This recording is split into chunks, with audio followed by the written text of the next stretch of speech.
Hey, that reminds me, Gary. I need to What put myself on the opening credits. you do, don't you? Yes. I No, mean, I lap it up, but it's a two-hander, so let's equal things out a bit. first note to self tonight. Then I will Yeah. take care of that. How are you? Good to see you. I'm very well. As I was just saying to you, I've pretty much got over my back pain, which is always intrusive. So I'm firing on all cylinders. God help you. Good. Okay. Well, let's see what the next hour or so brings. Excuse me. The subject tonight, a meditative life, which I think is picking Mm, up on our respective interests in meditation and mm. mindfulness, and a chance to unpack that a little bit tonight. Is that what you Yeah, were thinking? yeah, very much. We now both know that each other meditates, but Yeah. it's likely that we do it in different ways. Yes. And rather than tell people tonight what they should and shouldn't be doing and running them through different kinds of meditation, I just thought how is it we get to meditation? I Yeah. mean, when I was a kid, it was never taught. I knew it was people did it, but it was other people did it, and it was Yes. very strange. So maybe we can, as you say, unpack what brought us both to meditation. We Hmm. don't necessarily have to share every deep and dark corner, but there's a reason usually that people go, "Oh, I'm going to investigate meditation," Mm. and then what kinds have we tried? Yeah. And what works for us, what doesn't work, and why certain things do work and certain things don't. Yes. And I kind of follow the mindfulness meditation approach rather than transcendental meditation or chanting or other related disciplines. And what our view of mindfulness might be, Yeah. and therefore what is a meditative life and what is a mindful life. So we'll Yes. just see where it goes. Let's do that then, and thank you for that opportunity. Mm. Really, really like the sound of that, and so it's going to be at least an interesting conversation for you and I when we Yeah. compare notes on those things, and hopefully to others who might come across this, whose curiosity might be aroused by the whole idea of Mm. meditative life and meditation and mindfulness. And this is the Positive Echo podcast, by the way, as you can see Mm. here, and T Duck is picking up on that. I want to leave a quack that echoes across the pond. That's not a bad little legacy, is Ah, yeah, I love that. it? Or Okay. drop a rock in the pond and see where the ripples go. Yes, lovely big ripples. Mm. I have had a hard time meditating. I get bored almost immediately.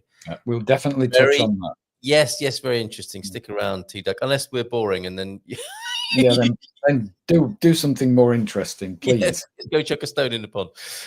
Okay, so where did you start then? Let's sort of to and fro this. What Hmm. was your the founding impulse for your meditative life? I, I think for many people, it's trying to find peace and calm uh, and regulating their emotions so you can look at the world in a different way. With me, it was like the X-rated version of that. I was seriously considering, as I've said before, killing myself Yeah, at the age of 27. And we're not going to rehearse all the whys this time round. But as part of an effort to change my situation, I looked at meditation. But being the kind of guy I am, I read about it. But there was some very early videos out there, but this is 40 years ago, 41 years ago, in fact. So YouTube didn't exist. well, Um, so there was lots of books, and I read a lot. I'm an ex-scientist, so I read a lot, and I started playing with what I thought was meditation, but it was born out of a desire to understand why I was so anxious. yeah, So that's really why I went to meditation. And I'd looked at transcendental, and I don't really know it that well, but it just didn't fit me. And I mm, didn't want to meditate in groups. It had to be a soul kind of thing. So that's me. And you? A slightly more arrogant and condescending beginning for me. That's all like you. Well, you may change your view on that. I hide it Mhm. well, but um, I think in a word, you said anxiety. Mhm. I would be in that same sort of ballpark of unrest and uncertainty. Mhm. And when I say condescending and arrogant, I looked upon the world. This is my story about it anyway. We have a story, don't we, about how Of course. we thought about things. And Mm. my story about this and that process is, as a child, I thought most other people were insane. The world didn't make much sense to me. Oh. So I became quite sort of condescending at an early age, thinking, "What is wrong with all these people? I suspect they want to be happy, but they're Mm. going about it in a funny way." And by that, obviously, I mean my parents, essentially. Yeah. And that sort of created a distance and a haughtiness and a condescension from me as a small child, really. And then I extrapolated that to school, to society, to the way the world works. As you know, like here I am. I found myself born into a madhouse, and there must be a better way to do all of this than these people are currently Yeah. demonstrating. So that's the beginning of, and I'm not a fan of the phrase, but I suppose that's my spiritual path, if you like. That's the Okay. Mm. stimulation to take me into the world where you might imagine meditation lies. And Mhm. one key milestone moment is a friend of my mum's who was a Buddhist, and she Mhm. bought me my first, I suppose, sort of spiritual book, Buddhism by a guy called Christmas Humphreys.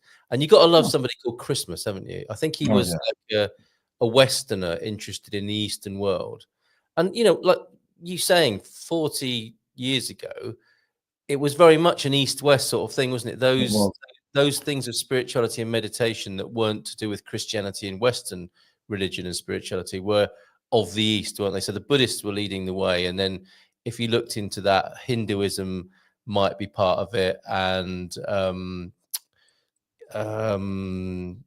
the Sufis. That isn't that sort of the Gnostic wing Yeah. of the of Yeah. Hinduism, Sufism. Or are they Islamic? I'm not sure. Anyway, but that whole Eastern world, Eastern mysticism. To Mm. save myself any further embarrassment on the definitions and specifics, roughly speaking, it seemed like, well, if the Western world is mad, then maybe the East has the answer. So I was Mm. interested in Buddhism, for sure, and I got this book, and then I became more and more unhappy as a teenager, and more sulky and sort of depressed and condescending about the world I was born into, and thought there must be something better and beyond all of this. And that led me to look Mm. into late teens and then early 20s. Yeah, sort of esoteric, cultish groups Mhm. that suggested they might have the answer to such concerns. And psychology and philosophy. I Mhm. don't know if you've come across Eric Fromm. He made Yeah, a book. yeah, very Yeah, much, yeah. yeah. I found the book To Have or to Be, two books: The Art of Loving, which Mhm. confirmed for me that love was a little bit more complicated than the predominant romantic love idea and sentimental love of family.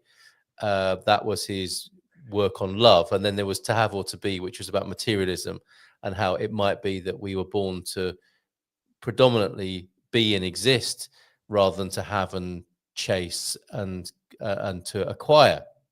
So that interest, social psychology, spirituality, um, Mhm. helped in some way. And then in my early 20s, I became a father at a very young age, and that added Okay. to my concerns. I think about, I became interested in the environment. I thought the world was going to end. It was, looking back on it now and talking about it, it's so earnest and angst ridden, Yeah. as a young man and in my early life. And thank goodness that some things did start to come my way that I found some relief in. And to connect it to the meditation question, I joined an organization. I must have been getting towards my mid, maybe late 20s, and when I came across an organization called the School of Philosophy, also known as the School of Economic Science. And part of their philosophy course, or what it led on to, is a 12-week course. And a lot of people have done this all over the world. People who live in London will have seen their posters on the Underground. Yeah. They're like, "Are you interested in the meaning of life? Come along to our lectures." Mm. You know, that sounds like the beginning of joining a cult, doesn't it? And it kind of is in a way, no question about that. If you look at the definitions of it, of the word cult, but their advanced course and study and investigation leads you to transcendental meditation, because the origins of it were to find what the rules of society were. And I think there was a husband and wife couple who were around the time of the depression of the 1930s. They were looking into society and politics, and the husband met a Indian spiritual teacher who said, "Okay, I'll share the teachings with the Western world," and that was more of the maybe somewhat rational side, Mm. philosophical side, appealing to the Western mind. And I think his wife created a relationship with who would become the Maharishi, possibly, but another spiritual teacher who shared transcendental meditation. So transcendental meditation was taught as a part of this philosophy school, and so that was my first real taste of TM as Mm. taught in the School of Philosophy. And I was trying other forms of meditation. I'd started doing yoga, and you're doing creative visualization in that, and quiet, reflective, meditative type exercises Mm. as part of that. So I had well and truly, as it occurred to me at the time, gone into the world of meditation and was practicing TM. And also around that time, my dearest and greatest spiritual teacher, Barry Long, he also taught a method and wrote a book, and at the time had cassette tapes. Yes. Start Meditating Now, and Mm. also another one of his masterpieces for me, How to Stop Thinking, which is closely allied with that. So that's a very long answer, but I think it gives you a bit of the background. That's great. You mentioned the Maharishi, and Yes. I remember the Beatles coming back from India and being Right. utterly changed. Yes. But I think I'd only be 13, maybe 12 or 13, so it was too early for me. I just thought it was silly. What the hell are you doing dressing up like Become that? hippies. Yeah, they become Yeah. hippies. And then I became a hippie Yeah. later. But Yes. I have this problem. I like joining small things, but I don't like joining big things. Yeah. And quite honestly, I don't like being, how do I put it gently, told how I should behave and think. You understood? Yeah. Yeah. It's not because I'm arrogant. It's just I can't do it. I've tried and I cannot do it. That's why I've never prospered really in big organizations. I mean, I've done okay, but never, always uncomfortable. So at the time I came to meditation, I was looking for, can you just switch my mind off all these dark, horrible thoughts, Right. self-destruction? Yeah. And along with a book called How to Deal with Your Nerves, something like that. And yes, Thunderdoc, we're going to come to walks. Definitely walks. Yeah. He's not left us yet. No. It's great. Keeps prompting me. So I was also at the time suffering from what I now know as lots of really strong psychosomatic physical illness, all brought on by this massive stress and confusion. Yeah. And what I wanted to do is mechanically, kind of through meditation, reduce those physical effects so that I could concentrate on the mental and if you like, spiritual side. If I couldn't sort out the physical, I just couldn't work on the mental. So yes, I took a quite a mechanistic view of it, and mindfulness had an attraction, because the first thing is, can you focus on your physicality? Yeah. Your breath, your gut breathing through your nose, some kind of physical anchor. and I'm very body conscious, hence the psychosomatic stuff. So I thought, no, that really worked for me. And I came across lots of brilliant books. I've read, John Kabat-Zinn's Introduction to Mindfulness, and lots of other brilliant people. And by this time, I was working with my team at work on trying to be more mindful of Right. each other to start with. So around leadership and inclusive meetings and all that kind of thing. Very, very focused on who rather than what. So then I came across this brilliant woman, and I've mentioned her before, Dr. Diana Winston. She's the head of mindfulness research at UCLA. Right. And every Thursday they have a free 30-minute meditation.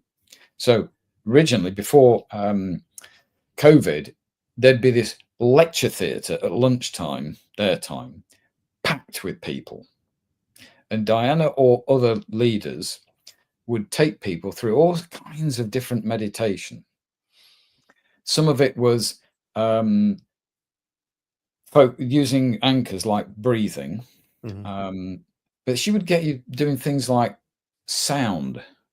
What are the sounds you can sense without putting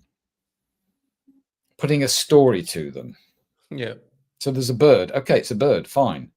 You don't have to have a story about the bird song. Just let it happen. Yes. And I found that really a lot easier than focusing on my breath, for example. Yeah.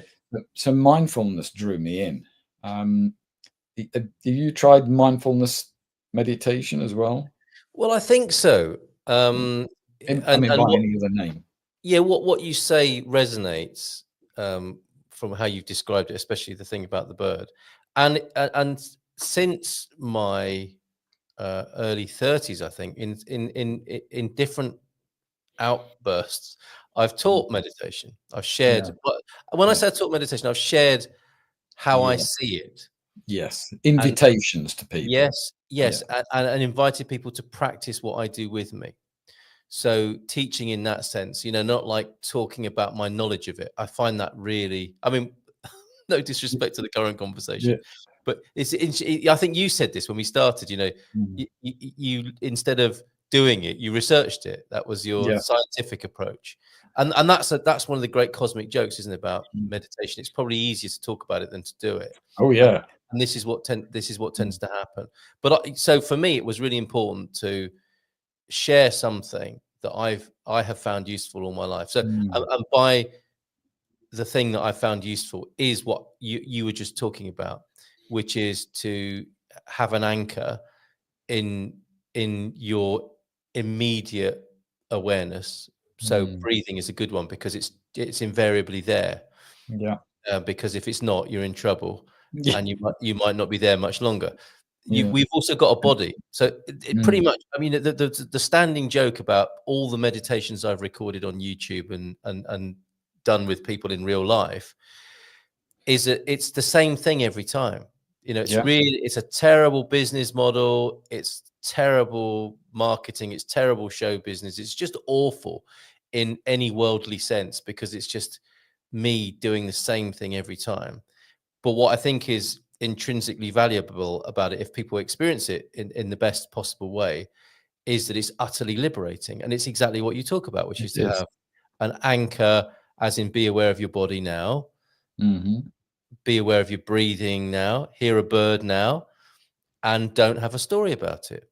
And the practice of that, and it's such a simple thing, but as in with the many simple things, it's not easy because of obvious reasons and why people say meditation is difficult and why they find it boring. It's not easy to do, but it's profoundly simple.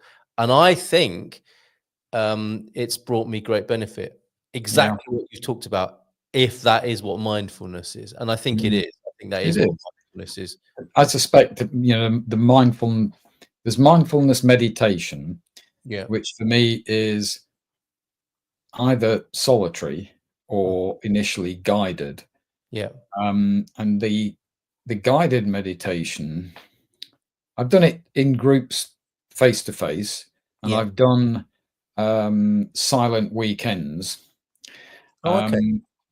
with periodic meditation for different things. That Yeah. was very, very good.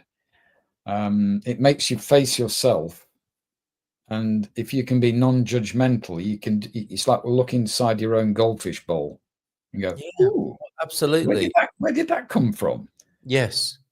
And then you go, I'll recognize that, the lead up to that next time. So there's Yes. that goldfish bowl thing, which I think is very valuable to people. Yes. Where was I going to go with this? I found I'm an obsessive person. Once I'm into something, you'd have to rip my cold dead hands away from it. And that's good if you're an obsessive. But if you're not an obsessive, that regularity of sameness of meditation Mm. can be incredibly frustrating, and Yeah. people fall away because they're not getting tangible results as they see it early enough. And I started to fall into that, and I found, as I say, just I could obsess about my breath, but I just felt worse after doing 30 minutes of it than if I'd done nothing. And the one thing that really got me was when, again, it was Diana Winson said, "We're going to meditate on our thoughts." Because normally she would encourage you to just let your thoughts flow in and flow out Mm-hmm. and go back to the breath, which is great. But some of those thoughts were really bloody good. So Right. I realized, and as any viewer that's watched us, I'm neurodivergent. And my blessing and curse is a million ideas and thoughts in my head every minute of every day. Mm-hmm. And you can either try and beat that away and fail miserably. And once you start to see yourself as a failure, it's not a good thing. So I decided to embrace it. And I meditate. If I do a sit down meditation, I meditate on my thoughts as if they were flashing lights. Yes. When I don't know whether not everybody has it, but when I close my eyes, I get auras of all kinds of wonderful flashing colors. And that's the closest I can explain to what it's like to be inside my head all the time. Yeah, that makes sense. And I kind of pick and choose the ones that I want to pursue, Mm. knowing that lots of the others will disappear. Oh, Yeah. well, there'll be more later. So I started meditating on thoughts, and that was a whole different ballgame for me. And for anybody who I think has ADHD traits or autistic traits, embrace your thoughts, weird or not, Yeah. and focus on the thoughts. And when they come in, focus on them. They will naturally disappear. Yes. So that's one kind of, if you like, formal sit-down meditation. But I'm still doing the deep breathing, and I will return to the anchoring my attention on the breath just to find a kind of neutral place. And then I'll go back to thoughts again, or I'll go to bird song, or I'll go to recalling tastes and smells, physical things. I might do a body scan. I love doing the body scans. Yes. But just sitting there focusing on one thing for 30 minutes, I just can't do it. So you found a way to make it work for you. I mean, Yeah. by the sound of it, and that's fascinating and good, and that's what I think people should be encouraged to do. Yeah. Is it's a better outcome to Mm. make your own hybrid that works, and that obviously is a very Mm. subjective thing, what we might mean by works. But I would say it's better to find your own hybrid that works than to give up on it, Yeah. because there is such a profound Excuse me. possibility for incredible result, life-changing, transformative Mm. results from generally speaking what we're talking about here. And I Mm. found the same thing with TM. I was taught a mantra, I did the mantra, it was ritualistic, it was made very special, Mm. and I found I was into that classic area of the whole self-discipline thing becoming a distraction. And I understand that's a very sort of cliched human thing, isn't it? It's like you can't get any better at something unless you practice. Discipline is a very good thing.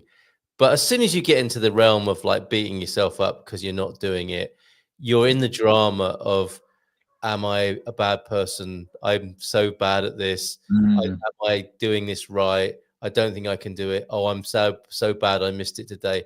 And then you're not anywhere near the realm of the transformational possibility of meditation. So it becomes quite pointless.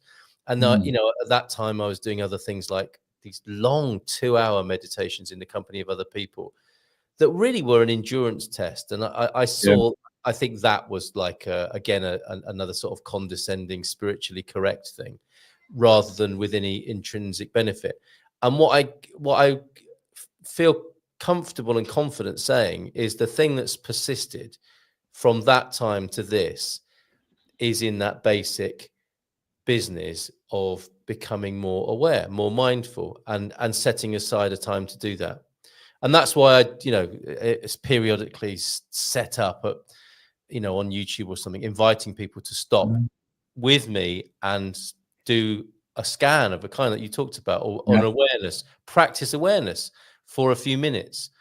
And I just think that is so simply profound and beautiful, and so profoundly life-changing. If it has been for me, and that's why I share it. And you never really know how it's going to be for anyone else. Every day is a different day. Yeah, and you never know how it's going to turn out. But I do know, in with the value of with the power of retrospect, that it has never failed me. I've never had a bad session of that, if you like. No. But when I've sat down to be aware of what's going on in myself, if you like, when I'm witnessing what's going on, for better or for worse, that at some level is a benefit. And at the most sort of prosaic and basic, it's to regulate and slow down.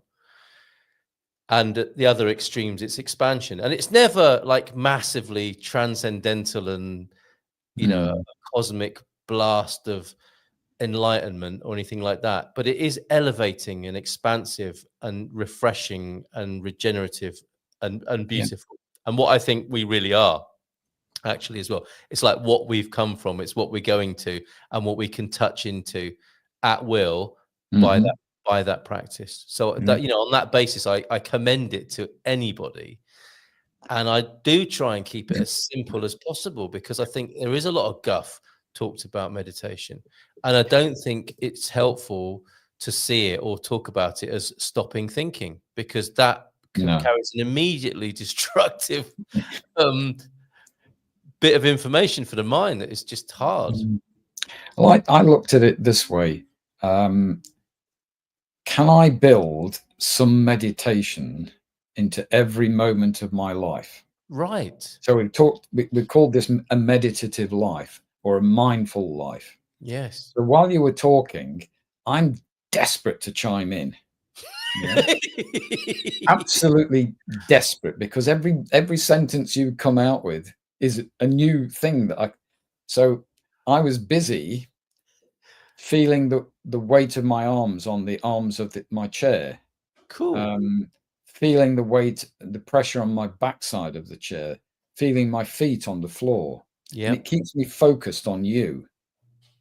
So that's so awesome.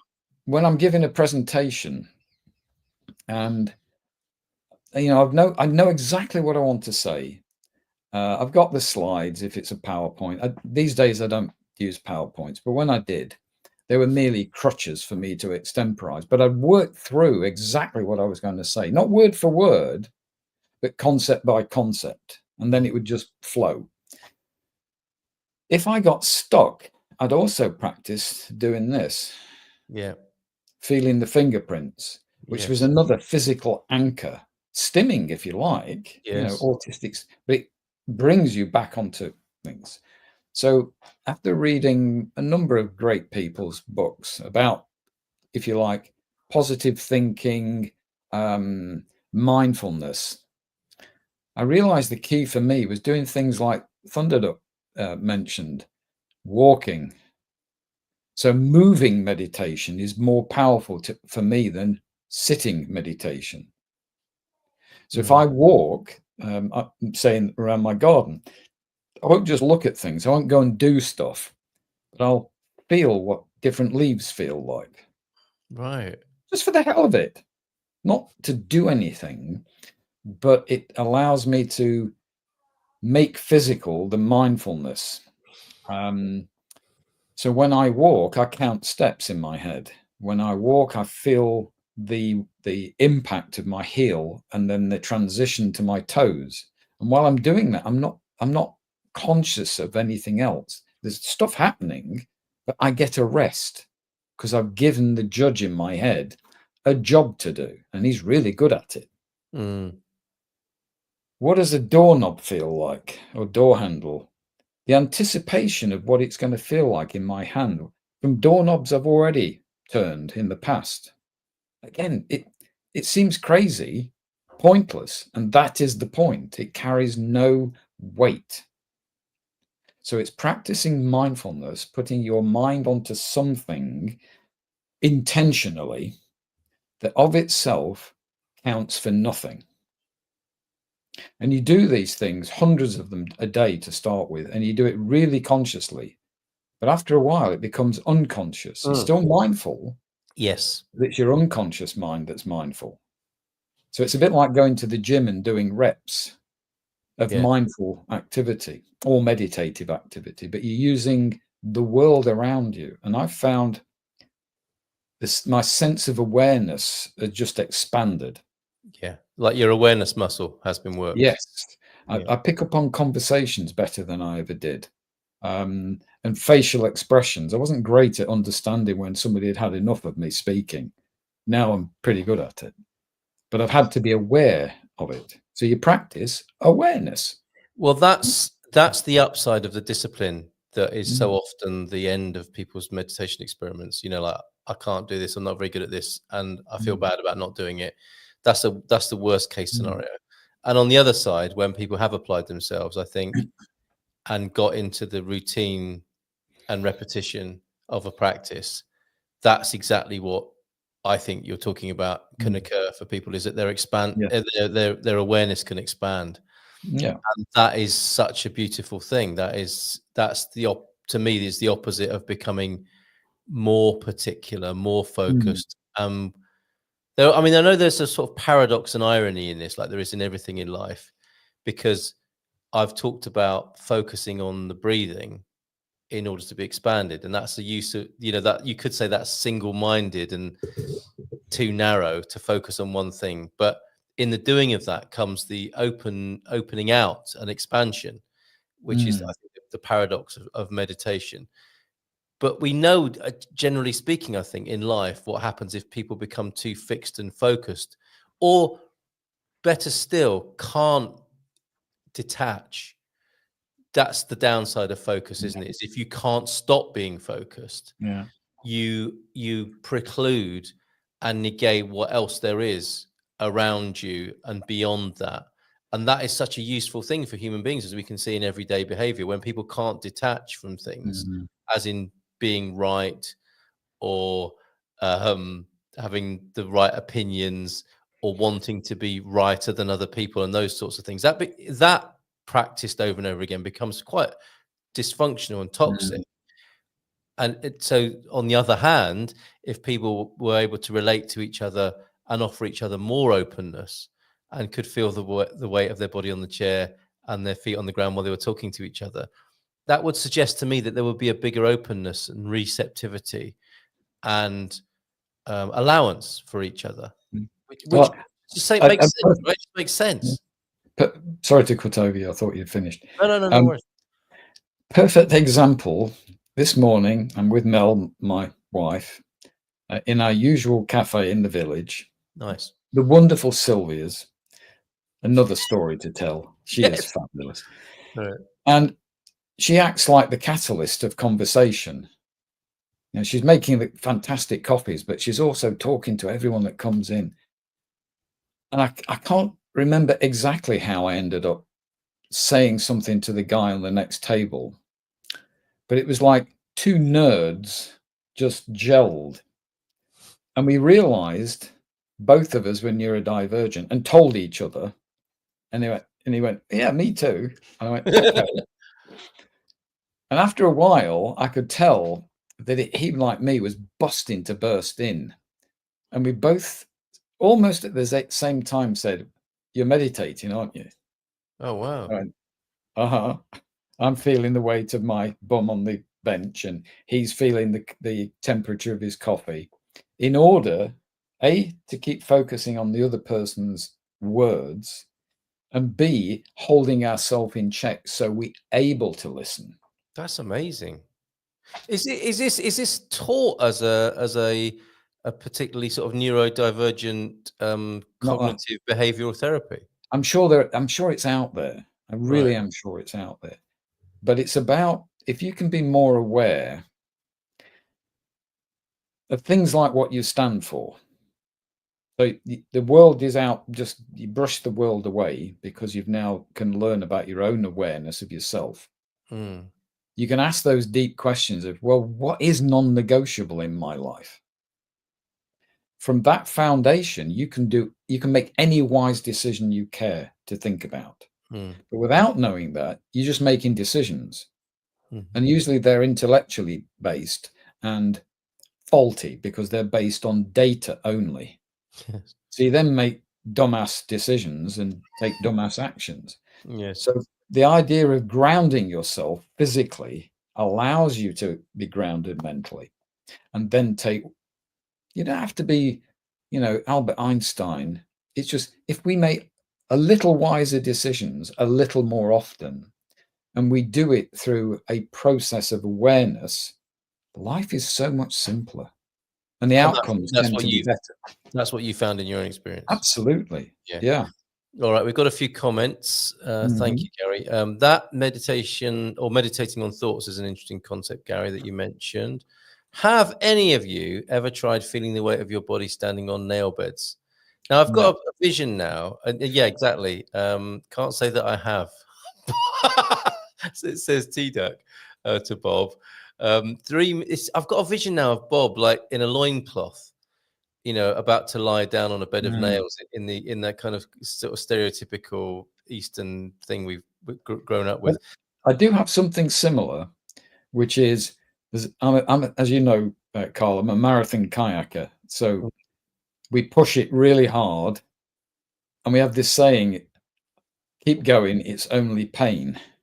And Yes, it's this ability to focus on the physicality of the same stroke 10,000 times to yes, cover the distance at speed. And your body will keep telling you, or actually, it's more your mind. It's painful. It's painful. We could just pull over there, and just take a rest. Well, you can't in the middle of a race if you want to finish the race, for yeah, example. yeah, So it's only pain. And you can use mindfulness meditation, the physical version of it, to overcome pain. And I know this because when I was still working in St. George's Medical School, I was a biomedical scientist, but I was deep into mindfulness and meditation, to the point where I taught it at school, in the medical school, to staff and students. I then collaborated with a guy who was a clinician working on what they call brittle angina, which is incredibly painful cardiac-derived symptoms. And we had two groups. One who we taught mindful meditation, and he did it 3 times a day for 5 minutes, with no end except mindful meditation on their breathing. The other group were told to relax for 5 minutes. And then they reported back in a large random selected trial the pain before their mindfulness or their relaxation. They did it for 3 weeks, and it halved the experience of pain in those people that did mindfulness meditation. And yeah. that's I can, published data. yeah, So it's a little bit like a mental physical placebo.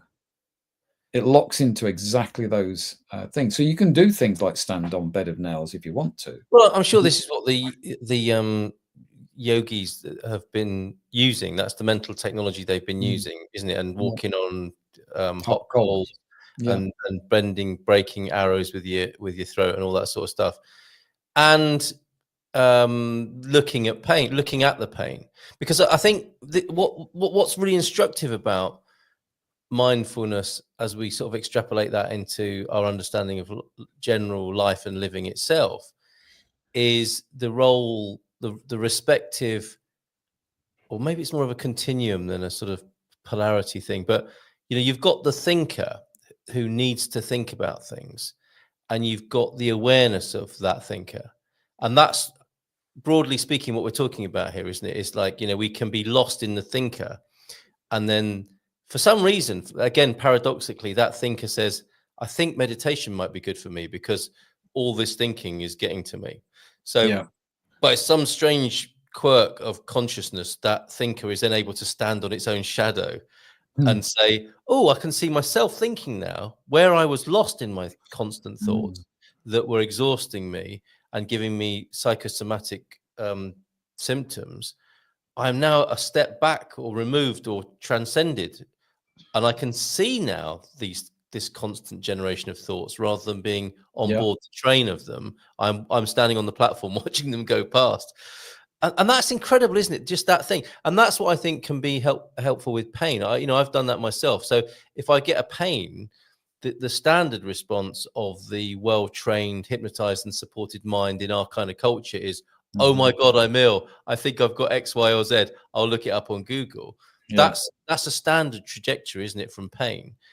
Whereas a more mindful, yogic look, if you like, at pain might be, okay, I'm going to look at that pain direct in the face.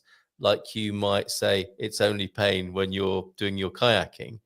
And what I've found is when I've looked at some pain I've had, as in I've stared straight at it, it's gone. It's like, again, standing on your shadow sort of. It's like, it's a weird quirk of consciousness. It's like, instead of being in the thought of the pain, I'm suddenly the observer of it, and in the observation of it evaporates, which is There's an interesting incredible. trick that I use with kayakers. Always, they're my laboratory on the Your guinea water. pigs. They don't know that, do they? Yeah, I do. I tell them, Your lab rats. and I tell them, well, the sessions are called Zen paddling, Mm. and it attracts a certain kind of person. I bet, But yeah. I've had people go, oh, I've got this pain in my shoulder. I go, okay, what you're going to do for the next 20 strokes is you're going to imagine you're breathing deeply into that shoulder. Yes. And then you're going to tell me if it still hurts. Now, if it still hurts, you've probably torn a muscle or done something in the joint. If it doesn't hurt, it was psychosomatic. Real, but you now know how you can get rid of it and tell the difference between injury and pain. Yes, Or the there you perception go. of pain. Yes. I was going to go. I was going to go somewhere else with that. While you're finding that thread, Yeah. We've got T Duck saying, when I walk silently, I'm usually thinking about how to improve the well-being of myself, my family, and friends. And that sounds like positive thinking, doesn't it? Which is certainly on the spectrum of consciousness. We know positive thinking is more helpful than negative thinking. Yes, it would appear. And what it's reminding me, what I was going to say is, when we think, we're talking about thoughts and ideas. And for me now, they're as real or ephemeral as my left calf muscle. Yeah. They're a biological process that allows me to process some of the senses that come in from the outside and my past experiences and make some kind of decent fist of understanding what the hell's going on. Yeah. If we only rely on those conscious thoughts, we overthink because we're trying to solve something all the time. Yeah. I found with meditation, whatever form it is, my unconscious mind seems to be more available. Yes. And stuff that I know I've not consciously thought about pops into my head. Yeah, it becomes And they apparent. call this emergent wisdom in the Yes. traditions. And I think that's a learnable skill. Agreed. Yeah. Wasn't it Einstein who was notably said this as well? Yeah. He's come up a few times for me recently because he also was credited with saying, as I understand it, I don't need to know anything, which connects now. I think AI must appear in this conversation somewhere, but when I heard him saying, or when I heard it what reported what he'd supposed to have said when I was a young kid, I don't need to remember anything because it's in books. I can just go to it when I need it. Mm. I thought that was so wise and brilliant because this is supposed to be one of the most intelligent people we've ever known. What Einstein was great at was getting all that stuff he'd read. He'd decide what he wants to research, he'd research it, and then synthesize it into something new. He was AI before AI. But he didn't agonize over chasing it down, and having a strategy and tactics and a diary to work by. He used to go for walks. Yes. Go quiet, right? Other people, it's a remarkable how many medical people either act or play instruments. I mean, it's disproportionate compared with the general population. Where Okay. does that come from? And Yeah. it's as if they are major pattern recognizers. They recognize the pattern in music and able to do something physical.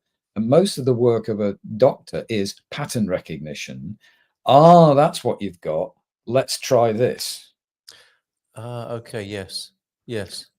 So I think that the power of any kind of meditation is to get yourself out the way of yourself. Yeah, and find a practice that allows you to do that in a Yeah. manageable enough And if way. one doesn't work, do something else. Yes.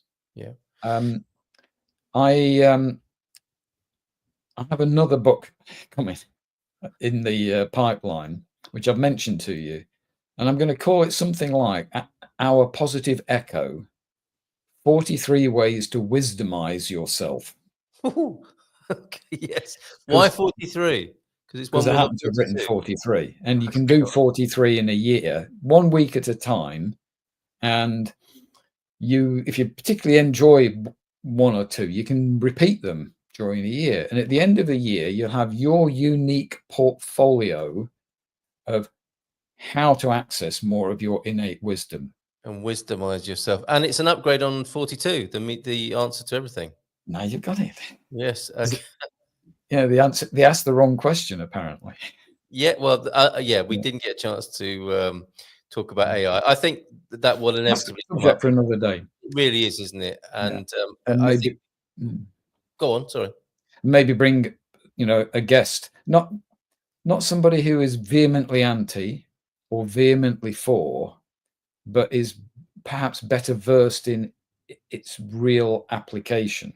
Or we could even speak to AI itself, Gary. That would be an interesting Yeah, conversation. Wouldn't it would That's, be. that's And doable. I'm just waiting for AI to develop the same neuroses and psychoses as humans, because it's trained on all of our good and less attractive traits. Yes, but So it doesn't have when will it start to learn how to be mentally ill? does it have a credit card? And can we offer it a coaching program? Yeah. These are the big questions that we're finishing our meditative life special with. Mm. So, except to say, your kind of spotlight for the week is Dad's Rock, which I suspect has a double Yes. meaning here. Dad's Rock, yeah. In other news, as we always finish with, this was an item I saw on BBC's One Show, and it's like the potpourri of all sorts of kind of things, from soap stars to really interesting life pieces.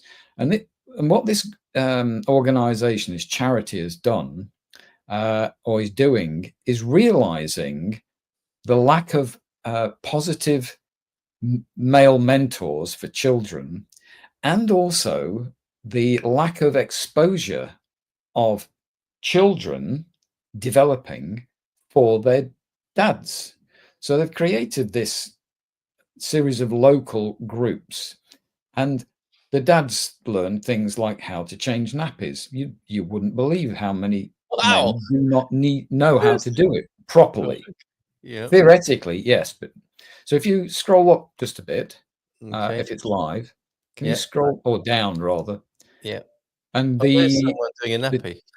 the top one, so you've got 4 across. You want the second from the right, and just click on the top block So we're of talking about 4. workshops. That Yeah. so you've got yeah.